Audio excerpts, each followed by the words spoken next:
And welcome to another exciting episode of Kentucky Brew Reviews. I'm Steel Reserve. Special K, and tonight we're going to be talking about a Kegerator. So this is the Newair 5.8 cubic square feet Kegerator.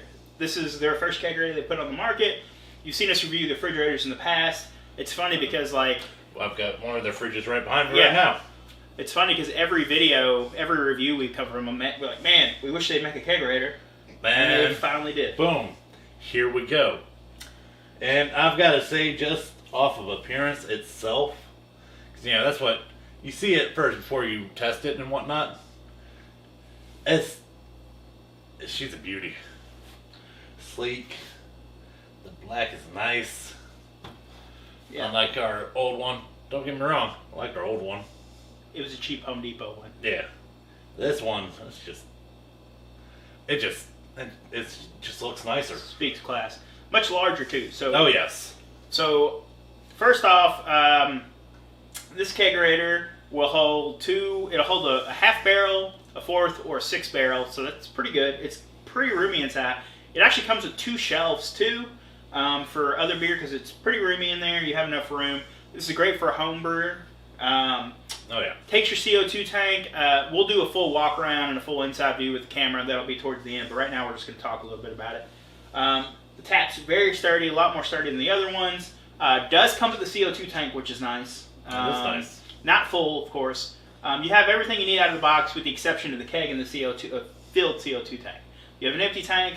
You're going to have to find a best place to fill those up is generally a welding supply store or a food like a cooking store. Like those places will probably be able to fill them up. We had quite a few of them. I went to a welding supply store. Didn't have any issues. Cost me $20 to fill up the 5-pound tank. So that's not bad. Keg went to our Total Wine. Picked up a 1/6 barrel Country Boy Cougar Bait. That's what we have in here right now. That's what we're drinking in these glasses. And these Country Boy glasses. We'll show you a pour later on camera. But overall, one of the nice features, one of my favorite features on this one is the temperature reading is right on the outside. So one thing that sucks is if you're adjusting your temperatures, especially if you're adjusting it based on what type of beer you're drinking. So if you're drinking like a porter or something like that, or stout, you might want the temperature to be a little higher. Yeah. And if you're drinking, like we're drinking a basic lager, then you're going to want it cold as you can get it. It also has like a little fan in there to circulate the cold air in there. I did mention before it'll hold a bunch of other kegs. It'll hold more than one keg. It'll hold canned beer, so on and so forth. The walls are all pretty low profile on it. Closes pretty nice. Right now it's only available in the black model. They don't have the stainless steel. But still, what are some of your favorite features? What I like, you all can't see this right now, but here at the top, it goes from, just a flat surface to a small little incline that goes around the whole top side here. Oh man, that's good. So, it catches, say, a splash of beer that gets away from you. It's not just going to roll off the top. It's going to stay in this central area. Easy cleanup. Yeah, he's right about that. So it has this little indentation all the way around it. The actual keg handle right here, the tap here, it will it actually has a little gasket, so no beer and stuff will get down in there either, which is nice. Keg handle is pretty interchangeable. I didn't talk about the CO2 tank. So the CO2 tank can be mounted on the back, or it can be mounted in the inside, depending on what you want to do. So if you want to save space, you can mount that CO2 tank inside. We mount ours on the outside, flush to the wall. Yeah, it depends on what you're doing with it. It's a very large unit. This is one of the biggest Kegerators I've seen, and I think Newair did this on purpose. I think they did it because they are. I don't know if it's out yet, but they are going to sell a dual tap kit for this. It can hold, like I said, 2 kegs, no problem, 1/6. So I imagine it would be pretty easy to have a 2-headed tap off this. And boy, would that be nice. You have no idea. Now, few issues with this Kegerator. As far as design goes, I don't have any issues with it. I don't see any design flaws. It's very sturdy. The rails are screwed in at the top here. On my other Kegerator, they just kind of popped in. Everything seems pretty good quality, including the pressure gauges and all your gauges in the back. The hoses are good. The issue is price. but you're getting high quality for the price.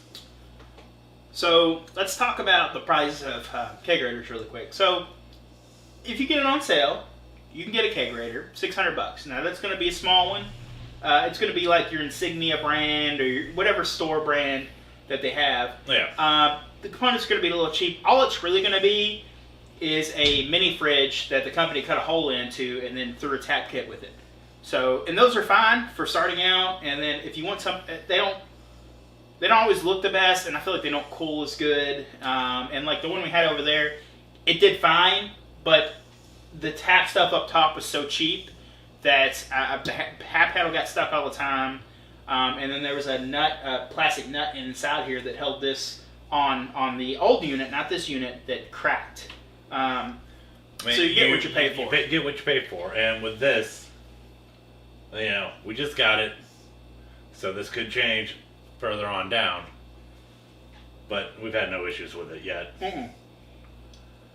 Setup was pretty easy. It took me, you weren't here for it, but it took me probably 30 minutes to assemble putting the wheels on. I want to talk about that in a minute. Put the rails on and put this on. And it took me another 10 minutes to tap the keg, put the CO2 lines on. It was nothing. It was pretty easy. Yeah. And once you have the CO2 set up, when you're ready for a new one, all you really need to do is clean the lines, pop a new keg in, and you're good to go, especially since we have a fresh CO2 tank sitting over there.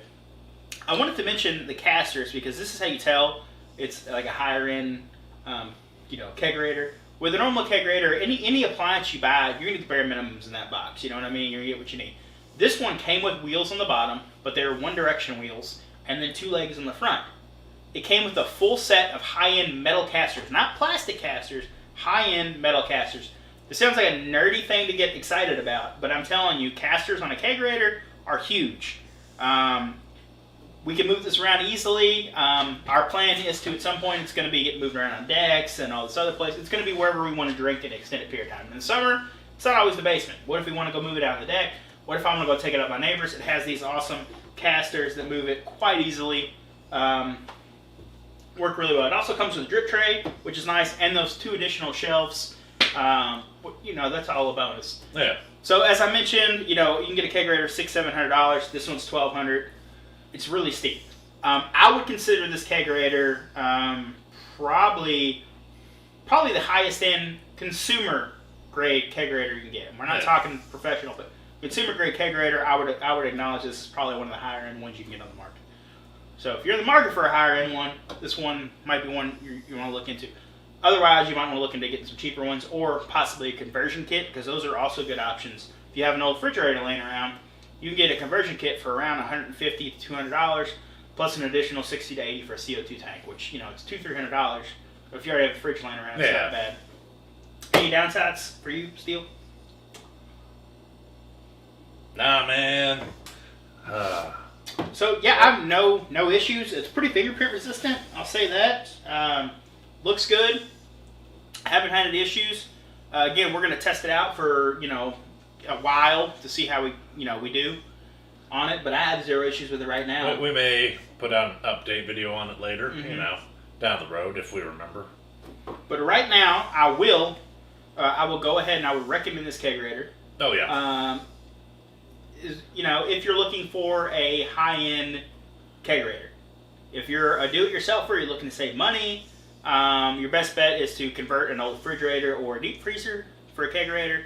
But if you're looking for something that's essentially plug and play, 30 minutes of setup and then you're good to go, this is the way to go. Or if you want something that's a little bit more aesthetically pleasing, this one definitely is that. It's so nice looking. It is a very pretty kegerator. You recommend this one? I do.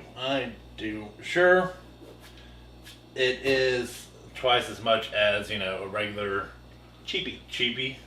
But you look at it this way. It's twice as much for more than twice the quality. Yeah, it also holds a lot more. Most of the kegerators, the cheap end, the low end ones, do not hold 2 kegs. They will hold 1/6, or maybe a 1/4 of a barrel. They definitely won't do a half, and they definitely won't do a 2 1/6. Yeah. So that's a huge benefit. I will say, I do have one slight gripe, but I can't blame them. I really do wish it came with the option of the second handle already on it. Like, you don't have to hook it up, but I wish it was already there. Yeah. But I get why it's not there. Like, it looks a lot nicer, and if you don't want a second keg handle, it's just sitting there, you know, it's a waste of equipment. So I get it. We're going to go ahead and show you the close-up of this, and we hope you like this video. Yep. Thanks for watching.